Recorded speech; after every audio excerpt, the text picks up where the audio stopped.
Hello my YouTube family, what's up, कैसे हो आप सभी। आई होप आप सभी अच्छे होंगे और हम भी अभी ठीक हैं। और ये ना लक्ष्य स्कूल में गया था राम जी बन के, तो ये उसी दिन की छोटी सी क्लिप है जो मैंने शूट की थी, तो वो आपको दिखा रही हूँ मैं। एक्चुअली व्लॉग भी ये दिवाली से पहले का है और बीच में दीपांशु की तबीयत काफ़ी ज़्यादा ख़राब हो गई थी, इस वजह से मैं अपडेट नहीं दे पाई थी, कोई भी व्लॉग नहीं डाल पाई थी। तो मैं लक्ष्य को स्कूल में ड्रॉप करके आ गई थी। देन उसके बाद मैंने अपने मॉर्निंग के क्लीनिंग के काम अपने सारे स्टार्ट कर दिए थे। और जो ये सॉफ्ट टॉय मैंने दिखाया है ना, ये मेरे को एक्चुअली काफ़ी ज़्यादा पसंद आ गया था मार्केट से, सो इसलिए मैं लेके आ गई थी। आप लोग बताना आपको अच्छा लगा या नहीं, और आपको सॉफ्ट टॉयज़ अच्छे लगते हैं या नहीं लगते। आई थिंक गर्ल्स को लगते ही हैं। तो अभी मेरे मॉर्निंग के ना क्लीनिंग के सारे काम स्टार्ट हो जाएंगे और मैं जल्दी जल्दी, ये इतना प्रीसियस टाइम होता है ना, अगर इस टाइम आपने वेस्ट कर दिया ना ये वाला टाइम, तो पूरा दिन आपका काम नहीं होगा, फिर फालतू का हेडेक होता रहेगा। सुबह सुबह आप जितनी भी एनर्जी के साथ हो सके ना, उतनी एनर्जी के साथ अगर अपना काम, घर की क्लीनिंग और जो भी रहता है कुकिंग वगैरह, एवरीथिंग आप निपटा लोगे ना, तो सारा दिन फिर आप फ्री रह सकते हो।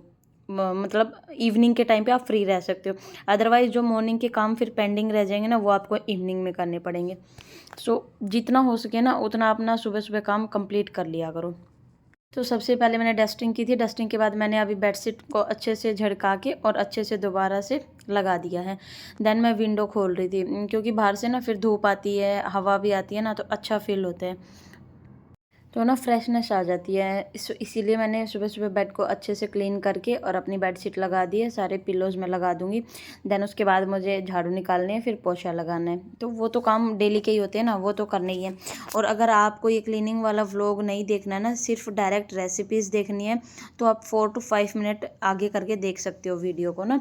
तो ये मैट है जो भी मैं ना ठंड के टाइम पे, अभी सर्दियों के टाइम पे मैट लगा देती हूँ पूरे घर में, क्योंकि बच्चों का घर है ना, तो फिर ठंड ज़्यादा लग जाती है और पैरों से ज़्यादा जल्दी ठंड लगती है। और जो ये वाला मौसम है ना, इस मौसम में हम लोग क्या सोचते हैं, थोड़ी सी लापरवाही कर जाते हैं, फिर हमारी तबीयत ना बिगड़ जाती है। एक्चुअली क्या होता है, इस टाइम पे सर्दी कम फील होती है, लगती नहीं है। बट ये वाली जो ठंड रहती है ना, ये हमारी हेल्थ को काफ़ी ज़्यादा नुकसान दे जाती है, क्योंकि हम लापरवाह हो जाते हैं ना, कि अभी तो ठंड आई नहीं है, अभी हल्की फुल्की है। यही ठंड होती है सबसे ज़्यादा जिसमें हमारी हेल्थ बिगड़ती है। तो इस टाइम काफ़ी ज़्यादा ध्यान रखना पड़ता है। तो इसलिए मैंने मैट लगा दिए थे, और ये वाला मैट मैंने ऑनलाइन मंगवाया था अमेज़ोन से। अभी मेरे को इसका प्राइस ध्यान नहीं है, बट काफ़ी अच्छा निकला ये। एंड तो उसके बाद जो है ना, आप क्या होता है, दीवारों पे या इधर उधर कहीं भी आपको छोटा मोटा कोई भी मकड़ी का जाला दिख रहा हो ना, आप डेली जब भी झाड़ू लगाते हो, फटाफट उसके साथ ही उसी टाइम उस पर साफ़ कर दो उसको। अदरवाइज़ फिर क्या होता है ना, वो ज़्यादा गंदे लगते हैं, बड़े बड़े हो जाते हैं, और फिर स्पेशली टाइम निकालना पड़ता है अलग से उनको साफ़ करने के लिए।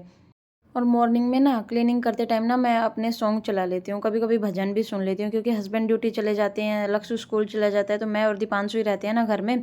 तो मेरे को ना बड़ा अजीब सा फील होता है, बोरिंग आती है मुझे, बहुत ज़्यादा बोरियत आती है। और ऊपर से फिर मैं दीपांशु के बारे में सोचती रहती हूँ, तो मुझे हेडेक भी बहुत होता है, बहुत रोना आ जाता है मुझे। सो इसलिए मैं अपने आप को ना, वो बोलते हैं ना, अपने आप को किसी ना किसी तरह बिजी रखती हूँ, तो मैं वो सुनती रहती हूँ। और जो ये देखे अभी आपने, जो मैंने बेड के नीचे रखी है, वो है वेट स्केल।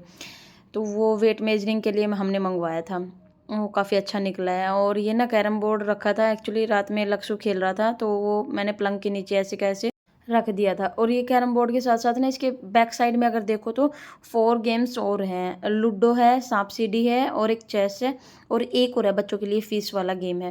तो ये काफ़ी अच्छा लगा था हमें, मैं थोड़ा सा कॉस्टली पड़ा था, बट हम इसको ले आए थे, क्योंकि अकेले कैरम बोर्ड से क्या होगा ना, बच्चे का मन भर जाता है एक गेम से। तो इसी पर्पज़ से हम लेके आए थे, कि ताकि 3-4 गेम इसके अंदर हैं, वो खेल पाएगा अच्छे से, उसका मन भी लगा रहेगा। और फिर मैं उसके बाद आ गई थी रूम की, मैंने अच्छे से क्लीनिंग कर दी थी। उसके बाद मैं ये बालकनी को साफ़ कर रही थी।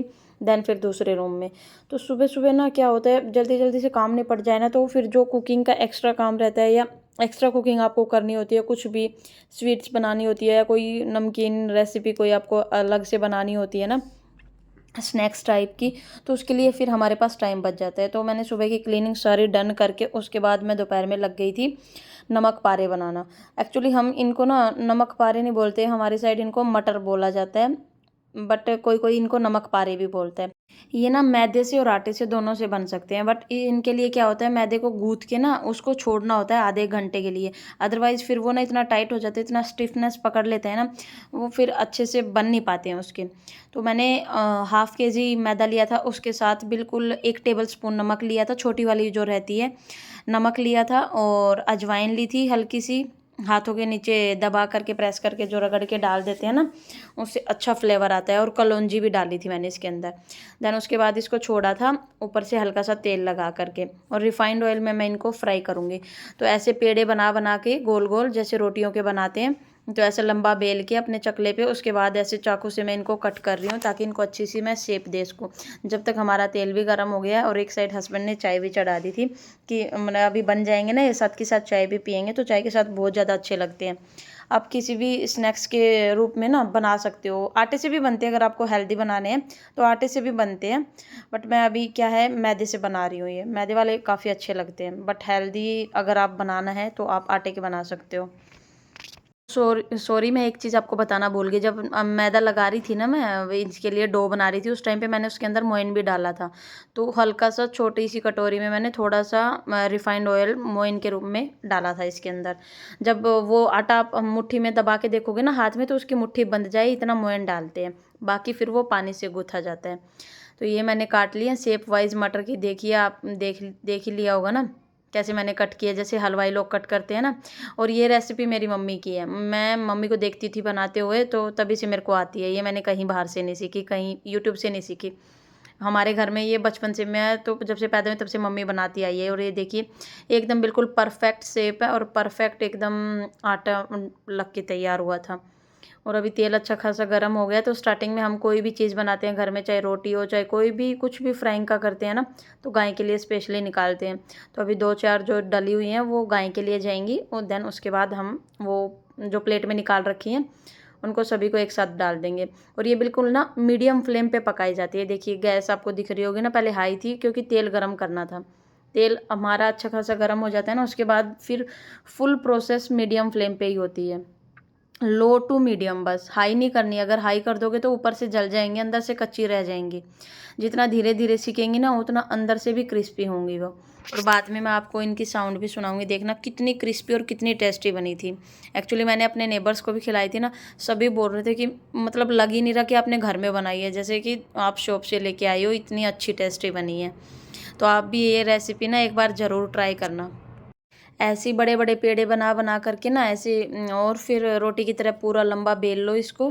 ज़्यादा मोटी नहीं होनी चाहिए, थिकनेस ज़्यादा मत रखना। अगर मोटी रखोगे ना तो फिर अंदर से कच्ची रहने का बहुत ज़्यादा चांस रहते हैं। तो मैं इनको इन शेप और साइज़ में कट कर रही थी। और जो साइड में बिल्कुल छोटी छोटी रह जाती है ना, कोई टेंशन वाली बात नहीं, आप उनको दोबारा से आटे के अंदर लगा दो, तो वो दोबारा से आप जो बनाओगे ना गोला मटर बनाने के लिए, उसके अंदर दोबारा ऐड कर लो।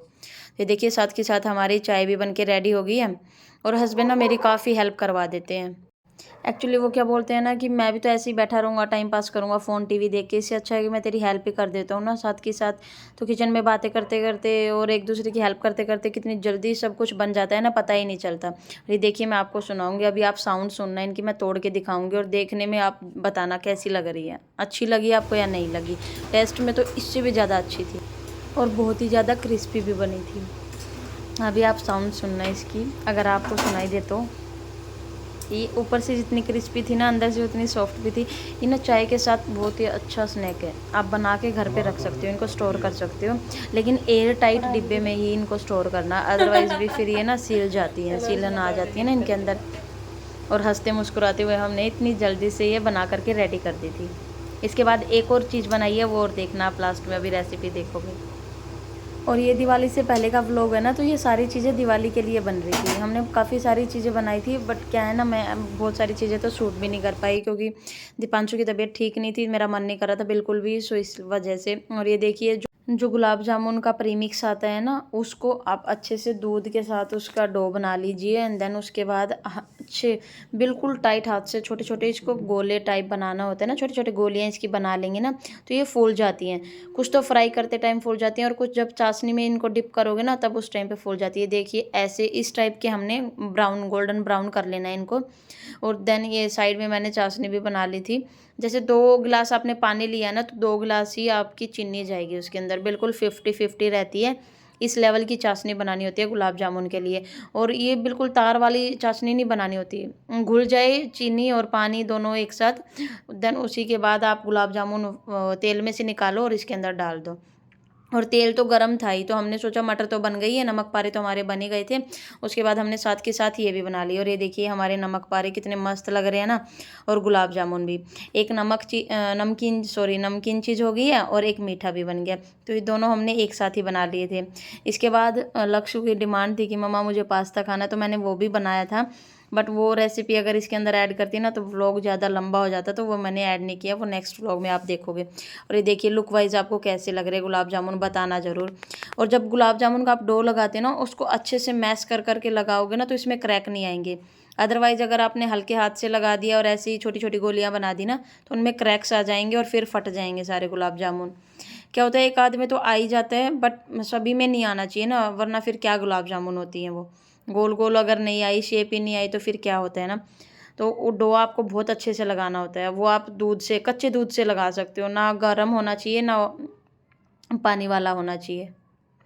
और ये देखिए उसके बाद मैंने दीपांशु के लिए बनाई थी सेवइयाँ, पानी वाली जो सेवइयाँ रहती है ना, पानी के अंदर ये सेवइयाँ डाल दी थी, 1 चम्मच घी डाल दिया था और देसी खांड डाली थी 1 चम्मच। ये भी बहुत मस्त बनी थी। And thank you for watching guys, take care, bye bye, जय माता दी, जय श्री राम।